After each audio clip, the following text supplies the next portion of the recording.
بسم الله الرحمن الرحيم.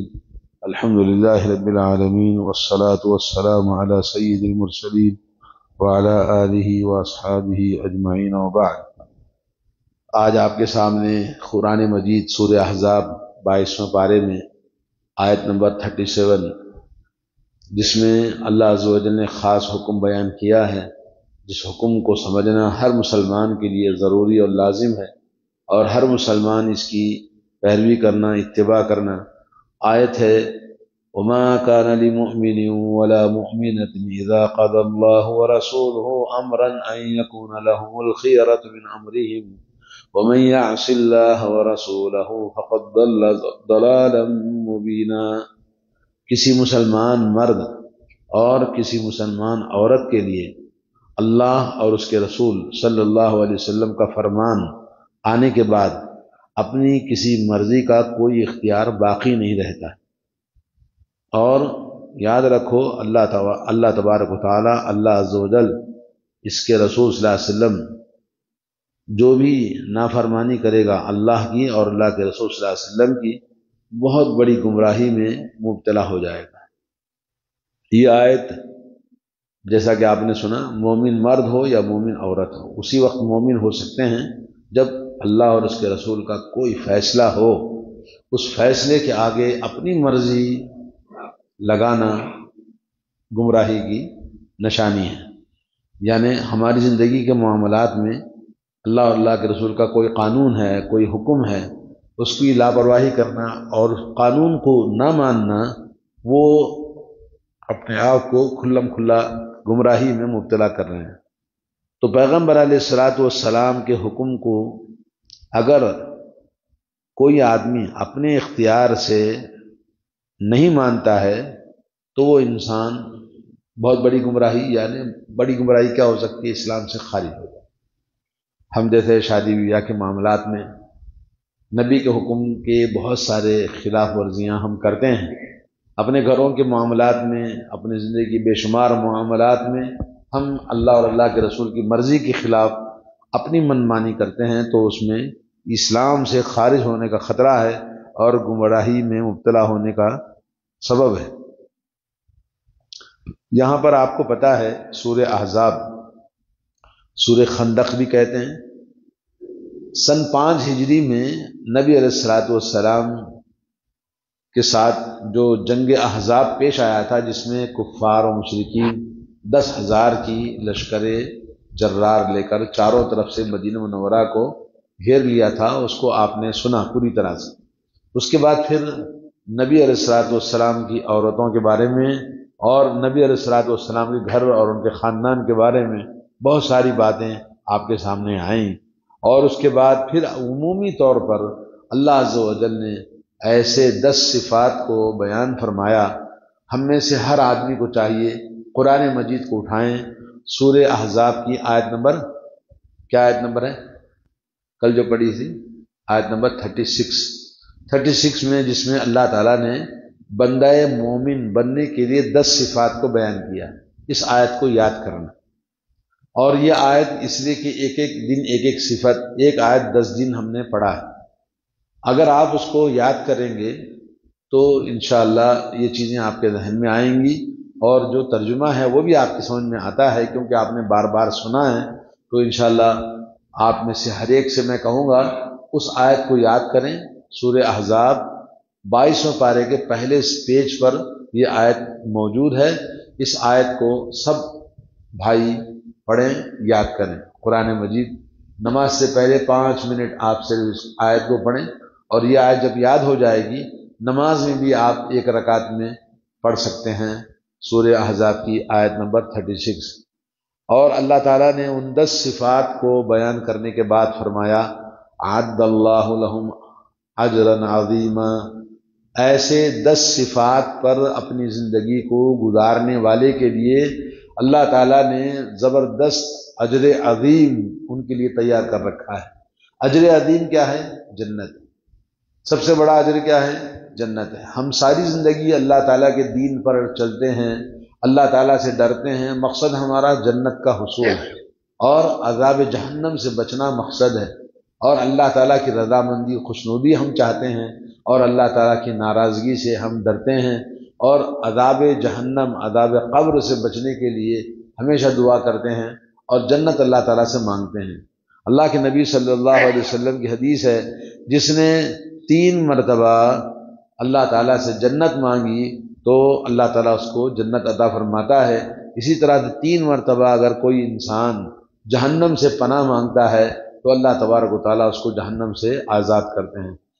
تو آپ بھی کہیے، اللہم انی اسألک الجنۃ واعوذ بک من النار۔ اس دعا کو 3 مرتبہ ہر وقت پڑھتے رہیں نماز کے بعد، جی نمازوں کے بعد میں اس دعا کو پڑھنا۔ اللہ تعالیٰ سے ہمیشہ جنت کے طلبگار رہنا، یہ ہماری امید ہے۔ اس کو کیا بولیں گے ہم؟ اللہ سے امید ہے۔ اور جہنم سے پناہ مانگنا یہ اللہ کا خوف ہے۔ اللہ سے محبت تیسری چیز ہے، دل و جان سے اللہ سے محبت کرنا۔ جیسے کچھ اولاد ہے ماں باپ سے بڑی محبت کرتی ہے، تو ایسے ہی کچھ بندے ہیں جو اللہ سے بے انتہا محبت کرتے ہیں۔ کیوں؟ زندگی دی ہوئی اسی کی ہے، حق تو یہ ہے کہ حق ادا نہیں ہوا۔ تو اللہ رب العالمین نے جس کو توفیق دی ان اللہ کے گھروں میں آنے کی، اللہ کے گھر میں عبادت کرنے کی، اور ہاتھ اٹھا کر اللہ سے دعائیں مانگنے۔ گھر میں کوئی نماز پڑھتا ہے، ظاہر بات ہے وہ نماز کا مزہ نہیں آتا جو مسجد میں آ کے نماز پڑھنے سے ہوتا ہے، کیونکہ ایک روحانی مقام ہے، اور یہ مقام جنت کا مقام ہے۔ یہاں ہر طرح کے گناہوں سے پاک جگہ ہوتی ہے، اور یہاں اللہ کا ذکر ہوتا ہے، ملائے اعلیٰ فرشتوں سے آپ کی ملاقات ہوتی ہے، اور یہاں پر اللہ تعالیٰ دعاؤں کو قبول کرتا ہے۔ گھروں کا ماحول جیسا کہ آپ جانتے ہیں وہ نہیں ہے جو مسجد کا ماحول ہوتا ہے، تو اس لیے مسجدوں میں آ کر اللہ کی عبادت کرنا، توفیق اللہ تعالیٰ سے، اللہ سے بھلائی ہمیشہ اس مسجد میں آ کر مانگنا، اللہ تعالیٰ ہمیں توفیق عطا فرمائے۔ تو آیت نمبر 37 جو آپ نے سنا، جس میں اللہ تعالیٰ نے رسول اللہ صلی اللہ علیہ وسلم کا اس حکم کوئی بھی جو آپ نے فرمایا ہو، اللہ تعالیٰ کا حکم کوئی بھی جو اللہ تعالیٰ نے فرمایا ہو، اس کی خلاف ورزی کرنے والا بہت بڑی گمراہی میں مبتلا ہوگا۔ بہت بڑی گمراہی کیا ہوتی ہے؟ آدمی ایمان سے، اسلام سے خارج ہو جاتا ہے۔ اللہ تعالیٰ ہم سب کی حفاظت فرمائے۔ ایک واقعہ آپ کو سنانا ہے۔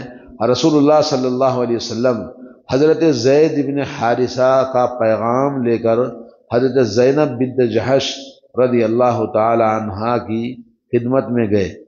آپ کو پتہ ہے حضرت زید بن حارثہ، بولیے آپ بھی، زید بن حارثہ یہ کون ہیں؟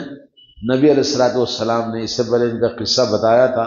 یہ کسی جگہ پہ ان کے ماں باپ رہتے تھے، تو راستے سے لوگوں نے ان کو چرا لیا اور لا کر مدینے میں بیچ دیا۔ تو ان کو خریدا تھا حضرت خدیجہ نے، حضرت خدیجہ کسی اور نے خریدا، حضرت خدیجہ پھر خرید کر وہ جب اللہ کے نبی کے ساتھ ان کی شادی ہوئی تو ان کو دے دیا جی۔ اور ان کے بچپن کا واقعہ یہ ہے کہ جب ان کے ماں باپ ڈھونڈتے ہوئے آئے، پتہ چلا کہ ہمارا لڑکا مدینے مکہ میں ہے، تو مکے میں آ کر جب ڈھونڈنے لگے تو پتہ چلا یہ یہاں پر موجود ہے۔ آ کر کہنے لگے بیٹا ہم تم کو کھو دیے ہیں، اب ہمارے ساتھ واپس چلو۔ وہ اللہ کے نبی صلی اللہ علیہ وسلم کو دیکھتے ہیں، ماں باپ کو دیکھتے ہیں، کہتے ہیں میرے ماں باپ یہ ہیں۔ رسول اللہ کو اشارہ کر کے کہتے ہیں یہ میرے ماں باپ ہیں، میں ان کو چھوڑ کے کہیں نہیں جانے والا۔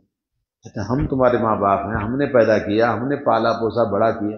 بولے نہیں میں نہیں آنے والا۔ جب ان کی یہ ہمت اور جرات اور محبت نبی علیہ الصلوۃ والسلام نے دیکھا تو اعلان کر دیا کہ آج سے زید میرا بیٹا ہے۔ تو مدینے میں سب مشہور، مکہ میں سب مشہور ہو گیا قبائل قریش کے اندر کہ آج سے زید ابن حارثہ، کیا نام ہے؟ زید ابن حارثہ کی جگہ پہ کہنے لگے زید ابن محمد۔ تو یہ مشہور ہو گئے نبی کے بیٹے۔ جب نبی کے بیٹے بن گئے، نبی کے گھر ہی میں ہیں، تو جب شادی کے قابل ہوئے تو اللہ کے رسول صلی اللہ علیہ وسلم نے ان کا رشتہ لے کر گئے کہاں پر؟ زینب بنت، بولیے، جحش۔ یہ اللہ کے نبی کی بیویوں میں سے ایک بیوی ہیں جو بعد میں اللہ تعالیٰ نے آگے آیت میں آپ کو قصہ پورا مکمل سمجھ میں آ جائے گا، مگر اللہ کے نبی صلی اللہ علیہ وسلم ان کے پاس گئے اور ان کا رشتہ مانگنے کے لیے۔ حضرت زینب کون تھی؟ یہ آپ کی قریش کی بڑی خاندان کی عورت تھی۔ تو جب نبی نے یہ رشتہ زید کے لیے جب مانگا تو وہ فنگ ہو کے رہ گئے، بولے ایسا کیسے ہو سکتا ہے، کیونکہ خاندانوں کا بڑا مقام ہوتا ہے، ایک اونچے خاندان والے نیچے خاندان والے لڑکے سے شادی کرنا ہے تو کتنی مشکلات پیدا ہوتی ہیں۔ تو اسی طرح سے انہوں نے کہا کہ ایسا نہیں ہو سکتا ہے، لیکن پھر بھی رسول اللہ آئے ہیں رشتہ لے کر، تو حضرت زینب نے کہا مجھے سوچنے کا موقع دو۔ پھر کچھ دنوں کے بعد میں پھر اللہ کے رسول صلی اللہ علیہ وسلم گئے، تو اس کے بعد کہا کہ کیا تمہارا ارادہ ہے؟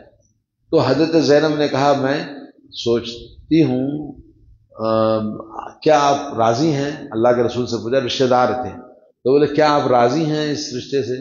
بولے ہاں میں راضی ہوں۔ پھر اس کے بعد یہ آیت نازل ہوئی، کون سی آیت؟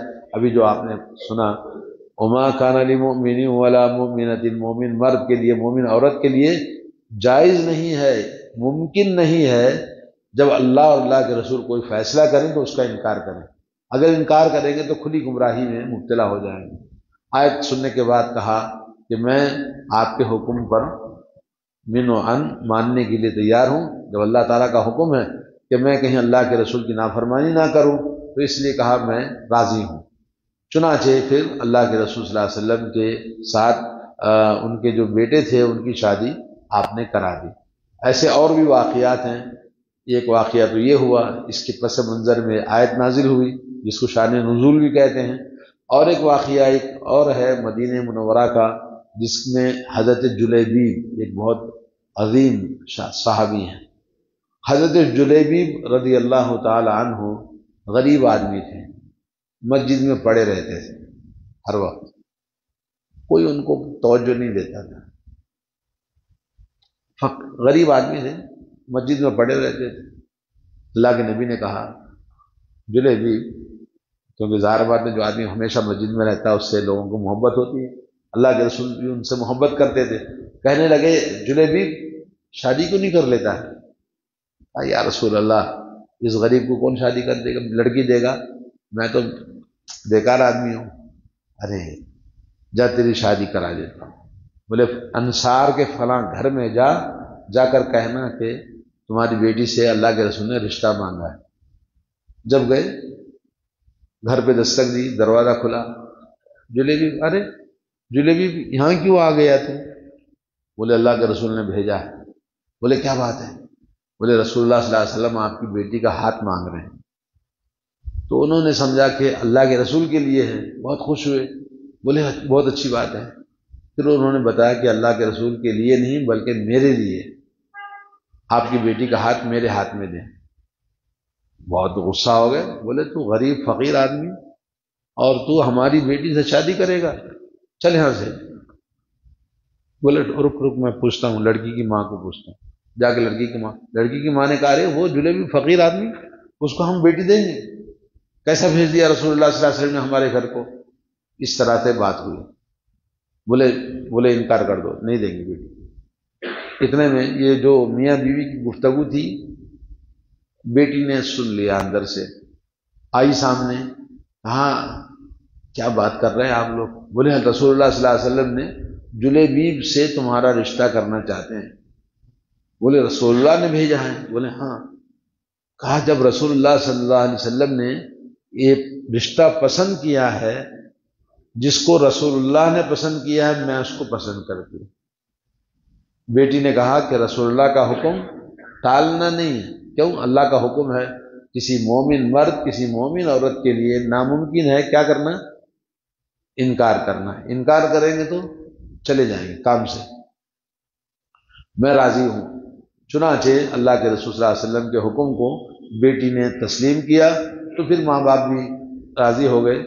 لڑکی کے والد رسول اللہ کے پاس آئے، ایسا ہوا، جلیبیب آیا، ہم نے یہ کہا، لیکن بیٹی نے یہ کہا کہ ہم رسول اللہ کی بات کو انکار نہیں کرتے، میں شادی کرنے کے لیے تیار۔ چنانچہ حضرت جلیبیب، کیا نام ہے؟ ہاں بولیے، جلیبی یاد ہے نا؟ ہاں اسی سے ملتا جلتا نام ہے۔ اپوزٹ میں جو قریبی لفظ ہے نا اس کو یاد رکھو تو وہ یاد رہتا ہے۔ کیا نام ہے؟ جلیبیب، بولیے جلیبیب جی، رضی اللہ عنہ۔ اللہ کے نبی نے ان کی شادی کرا دی۔ شادی کرانے کے بعد میں وہ مدینہ منورہ میں ابھی پہلی ہی سہاگ رات میں تھے کہ رات میں فجر سے پہلے نقارہ بجا۔ نقارہ معلوم ہے؟ ہاں، ڈنگ ڈنگ ڈنگ آواز بجتی ہے، خبر اعلان ہوا، بولے بھائی دشمن آ گیا ہے، میدان میں لڑنے کے لیے چلنا ہے، مجاہدین نکلو چلو۔ تو حضرت جلیبی بھی نکل گئے بیوی کو چھوڑ کے۔ اب جنگ ختم ہوئی، ختم ہونے کے بعد میں اب کون کون مسلمانوں کی طرف سے شہید ہوئے تھے، نبی نے کہا تلاش کرو۔ سب تلاش کر کے آئے۔ تلاش کر کے آنے کے بعد میں کہا اتنے اتنے آدمی فلاں فلاں کا قتل ہوا ہے۔ کہا اور کوئی ہے؟ بولے نہیں کوئی نہیں۔ اللہ کے نبی نے کہا نہیں، میرے دل نہیں مانتا، کوئی اور بھی باقی ہے۔ خود اللہ کے نبی چل پڑے شہیدوں کے بیچ میں، ڈھونڈنے لگے۔ تو ایک جگہ پر حضرت جلیبی شہید ہو گئے، اوندے منہ پڑے ہوئے ہیں۔ ان کے اطراف میں کئی کافروں کی لاشیں پڑی ہوئی ہیں۔ کئی کافروں کو قتل کرنے کے بعد خود لوگوں نے ان کو قتل کر دیا، کوئی پیچھے سے وار کر دیا۔ اللہ کے نبی نے ان کو پلٹا کر دیکھا، صاف کیا چہرے کو، اپنے ہاتھوں میں اٹھایا، ہاتھوں میں اٹھایا اور کہا اے جلیبی انت منی وانا من، اے جلیبی تو مجھ سے ہے میں تجھ سے ہوں۔ 3 مرتبہ آپ نے فرمایا۔ کتنی محبت تھی رسول اللہ کو، آپ دیکھیے اس نوجوان سے، اور ایسا کیسا وہ جان نثار، نبی سے بھی محبت کرنے والا نوجوان تھا۔ چنانچہ نبی علیہ الصلوۃ والسلام نے کہا یا جلیبی میں تجھ سے ہوں، تو مجھ سے 3 مرتبہ آپ نے فرمایا۔ پھر اس کے بعد اپنے ہاتھوں سے آپ نے اس کو اٹھایا، اور جب دفنایا تو اپنے ہاتھوں سے آپ نے اس کو دفنایا۔ تو یہ تھے حضرت جلیبیب کا قصہ، جو انصاری لڑکی جس نے نبی کی بات کا انکار کرنے سے انکار کر دیا، بولے نبی کی بات انکار نہیں کر سکتے۔ تو یہ واقعہ تھا۔ اس طرح اور بھی کچھ واقعات ہیں، مگر ایمان والوں کے لیے سمجھنے کے لیے یہ ضروری تھا کہ اس بات کو ہم سمجھیں کہ صحابہ کرام کس طرح سے نبی کی اطاعت کرتے تھے۔ نبی علیہ الصلوۃ والسلام نے اعلان کر دیا کہ بھئی شراب حرام ہو گئی، تو مدینہ منورہ میں جو ہاتھ میں پیالہ تھا بولے اس کو پی لیں گے، منہ میں جو گھونٹ تھا اعلان کے بعد میں یار اندر اتارنا ناممکن تھا، منہ میں کا تھوک دیا، گلاس کا گرا دیا، مٹکے پھوڑ دیے، اور سارا مدینہ نبی کی اطاعت میں، فرما برداری میں، حکم میں ایسے اطاعت گزار۔ ایک نے کئی واقعات مدینہ منورہ میں نبی علیہ الصلوۃ والسلام کے صحابہ نے اپنے زندگی کے عملی نمونے بتائے۔ تو آج ہمیں ایسی ہی جرأت، ہمت چاہیے، اور اللہ کو راضی کرنا مقصد ہو۔ اللہ تبارک و تعالیٰ دلوں کے حال کو جانتا ہے اور ہمارے اعمال کو بھی جانتا ہے، تو ہمیں چاہیے کہ اپنی زندگی میں رسول اللہ صلی اللہ علیہ وسلم اور اللہ تعالیٰ کے کسی بھی حکم کی خلاف ورزی نہ کریں، ورنہ اس کا خمیازہ ہم بھگت رہے ہیں۔ اپنے گھروں میں بیماریاں ہیں، پریشانیاں ہیں، رزق کی تنگی ہے، دشمنوں کے مختلف قسم کے ہمارے اوپر اتیاچار ہیں، اور کیا کیا ظلم و ستم ہم سہ رہے ہیں۔ یہ سب دور کرنا ہے تو سب سے پہلے ہم اپنی زندگی سے برائیوں کو ختم کریں، اور اپنی زندگی سے وہ چیزیں جو اللہ جس سے اللہ ناراض ہوتا ہے، اور اپنی بیویوں پر ظلم نہ کریں، اور اپنے بچوں کے ساتھ اچھا ترقی کرنے کا منصوبہ بنائیں، اور اپنے آپ کو اونچا کرنے کے لیے دین کو باقی رکھتے ہوئے اور دین کے احکام کو خلاف ورزی نہ کرتے ہوئے ہم کیسے اپنے آپ کو ڈیولپ کرنا ہے، اونچے ہونا ہے، ایجوکیشن میں، مال میں، فائنانشیل ہر اعتبار سے کوشش کریں۔ کسی کے بارے میں ہم نہ سوچیں، کسی کی ٹانگ نہ کھینچیں، کسی کے بارے میں کامنٹری نہ کریں، اور کسی کی غیبت نہ کریں، کسی کی جغلی نہ کریں، کسی کے بارے میں نہ سوچیں۔ ہم سب اس بات کی کوشش کریں ہم کو کیسے آگے بڑھنا ہے، کیسے ترقی کرنا ہے، کیسے اللہ کو راضی کرنا ہے، تو اللہ تعالیٰ ضرور ہماری مدد فرماتا ہے، اور ہم شاید اللہ تعالیٰ راضی ہو جائے، زمین والے بھی ہم سے راضی ہو جائے۔ اللہ تعالیٰ ہم سب کو توفیق عطا فرمائے۔ وصلی اللہ علی نبینا محمد وعلی آلہ وصحبہ اجمعین۔